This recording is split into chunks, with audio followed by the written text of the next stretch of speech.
Kong di Tiongkok. Praktek pengambilan organ tubuh tersebut ditenggarai juga dilakukan terhadap sejumlah tahanan hati nurani. Mari simak info selengkapnya. Parlemen Indonesia diserukan memainkan perannya agar menghentikan genosida dan penganiayaan yang dialami oleh praktisi Falun Gong atau Falun Dafa. Apalagi praktek kekejaman tersebut sudah berlangsung selama 21 tahun secara tak manusiawi di Tiongkok oleh Partai Komunis Tiongkok. Saya sudah 2 kali dikirimi surat oleh Falun Gong atau Falun Dafa Indonesia HFDI, Ketua Umumnya IR Gatot Macali. Mereka berharap Parlemen Indonesia dapat berbuat untuk menolong mereka. Saya pikir Parlemen Indonesia melalui hubungan bilateral atau multilateral, BKSAP dapat membicarakan hal ini agar pembunuhan brutal ini dapat dihentikan. Saya sudah 2 kali dikirimi surat oleh Falun Gong atau Falun Dafa Indonesia HFDI, Ketua Umumnya Insinyur Gatot Macali. Mereka berharap Parlemen Indonesia dapat berbuat untuk menolong mereka.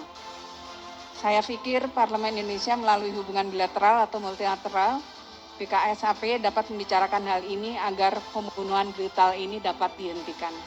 Kata anggota Komisi 9 DPR RI Weni Haryanto saat interupsi di rapat paripurna masa persidangan 4 tahun sidang 2019-2020 di Gedung Nusantara Senayan, Jakarta, Kamis 18 Juni 2020.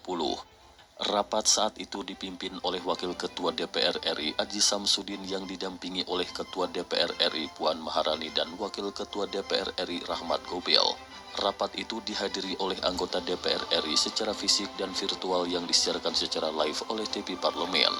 Politikus Partai Golkar dari Dapil Jawa Barat 6 itu memaparkan bahwa transplantasi organ tubuh memang sangat dibutuhkan di dunia. Ditambah lagi donor organ tubuh sangat ditunggu-tunggu di dunia. Sehingga kata Weni harga organ tubuh menjadi sangat mahal di dunia internasional. Akan tetapi, Weni mengungkapkan keganjilan yang terjadi di Tiongkok. Pasalnya donor organ transplantasi di Tiongkok dilakukan tanpa menunggu waktu yang lama. Hal demikian dikarenakan sumber organ berasal dari tahanan yang dibunuh secara tak manusiawi khususnya terhadap tahanan hati nurani.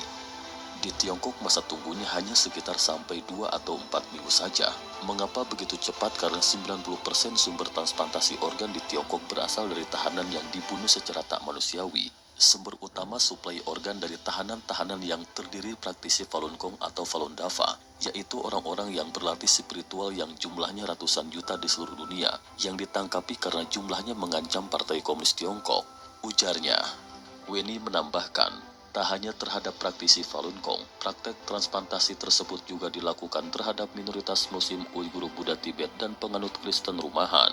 Tapi di Tiongkok masa tunggunya hanya berkisar 2-4 minggu saja. Mengapa begitu cepat? Karena 90% sumber transplantasi organ di Tiongkok berasal dari tahanan yang dibunuh secara tidak manusiawi. Dan sumber utama suplai organ adalah dari tahanan-tahanan yang terdiri dari atas. Yang pertama, praktisi Falun Gong atau Falun Dafa, yaitu orang-orang yang berlatih spiritual yang jumlahnya ratusan juta di seluruh dunia, yang ditangkapi karena jumlahnya mengancam PKT atau Partai Komunis Tiongkok.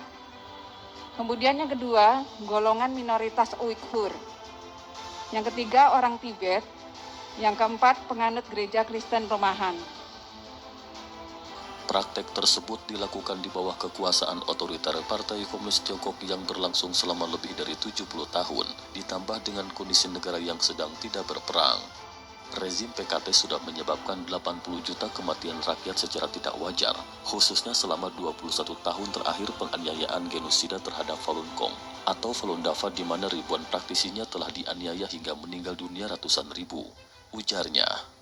Di bawah kekuasaan otoriter PKT, Partai Komunis Tiongkok tersebut, selama lebih dari 70 tahun, dan dalam kondisi negara sedang tidak berperang, rezim PKT telah menyebabkan 80 juta kematian rakyatnya secara tidak wajar. Khususnya selama 21 tahun terakhir, penganiayaan genosida terhadap Falun Gong atau Falun Dafa, di mana ribuan praktisinya telah dianiaya hingga meninggal. Weni memaparkan, mereka yang disiksa dan tewas ditahan di kem-kem kerja paksa, pusat pencucian otak dan penjara. Dalam prakteknya, sebagian besar sudah diambil organ tubuhnya dan bagi kebutuhan pasien dalam negeri dan mancanegara. Laporan independen menyimpulkan bahwa praktisi Falun Gong merupakan target utama pengambilan organ secara paksa. Karena selain banyaknya jumlahnya, praktisi yang ditahan juga organ tubuh mereka dianggap sangat sehat. Tegasnya, Ratusan ribu telah ditahan di kem-kem kerja paksa, pusat pencucian otak, dan penjara. Dan sebagian besar telah dibunuh untuk diambil organ tubuhnya dan bagi kebutuhan transplantasi pasien dalam negeri maupun mancanegara. Laporan independen menyimpulkan bahwa praktisi Falun Gong merupakan target utama pengambilan organ secara paksa. Karena selain banyaknya jumlah praktisi yang ditahan, juga organ tubuh mereka dianggap sangat sehat. merespon interupsi tersebut, Wakil Ketua DPR RI Aji Samsudin mengatakan akan menindaklanjuti masalah tersebut di Komisi 1 DPR RI. Tentang pembunuhan terhadap Falun Dafa itu, kami akan menjadikannya catatan dan kami akan meneruskan ke Komisi Teknis dalam hal ini Komisi 1 untuk melakukan penjajakan dan koordinasi dengan Kementerian Luar Negeri, khususnya di negara setempat.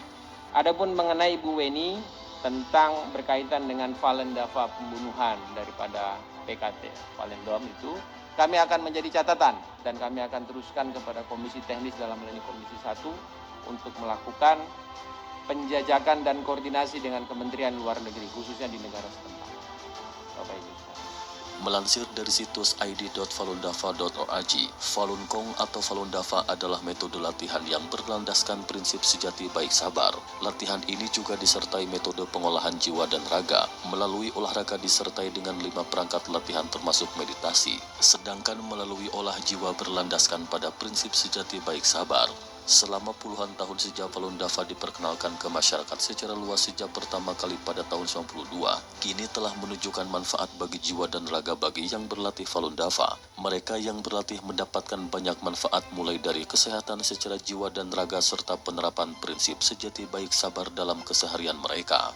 Selama bertahun-tahun sejak 1959 silam hingga sekarang, latihan itu secara gencar menjadi korban hoaks dan fitnah. Kabar hoaks yang menerpa terhadap metode olah jiwa dan raga ini tak hanya berkembang pesat di Tiongkok, namun turut menyebar ke seluruh dunia. Kasus hoaks yang menimpa terhadap Falun Gong lebih menyeramkan efeknya untuk menghasut kebencian. Hoaks yang menyerang terhadap praktisi Falun Gong beragam seperti tuduhan aliran sesat, anti pemerintah Tiongkok, anti sosial dan HAM, berpolitik dan terlibat aksi bunuh diri dengan bakar diri serta sebagainya. Aktor utama isu ini yakni mantan Sekjen Partai Komunis Tiongkok PKT Chiang Zemin. Pada mulanya Chiang Zemin mengeluarkan 3 perintah terkait Falun Gong yakni cemarkan reputasinya, bangkrutkan secara finansial dan hancurkan secara fisik. Bahkan Chiang Zemin dengan kroninya memanfaatkan kedubes Tiongkok di seluruh dunia untuk melakukan intervensi kepada pemerintah setempat, turut mengekang aktivitas Falun Dafa dengan berbagai hoaks, fitnah, dan propaganda. Tindakan itu dilakukan dikarenakan Falun Gong lebih populer dari Partai Komunis Tiongkok di daratan Tiongkok pada waktu itu. Apalagi sejak berkuasa pada tahun 1949, karakteristik dasar Partai Komunis Tiongkok adalah palsu, bengis, murka, otomatis memusuhi dan ingin membasmi sejati baik sabar. Komunis Tiongkok senantiasa mengulangi pola yang sama kepada kelompok rakyatnya yang dipandang tidak sepaham dengan komunisme yang ateis. Namun demikian, para praktisi Falun Gong di seluruh dunia termasuk di Indonesia yang mengikuti latihan ini terus menyuarakan bantahan hoaks-hoaks yang beredar secara masif. Mereka terus-menerus menjelaskan sanggahan fitnahan selama bertahun-tahun kepada setiap individu, lembaga pemerintah termasuk kepolisian, media, tokoh masyarakat, dan LSM.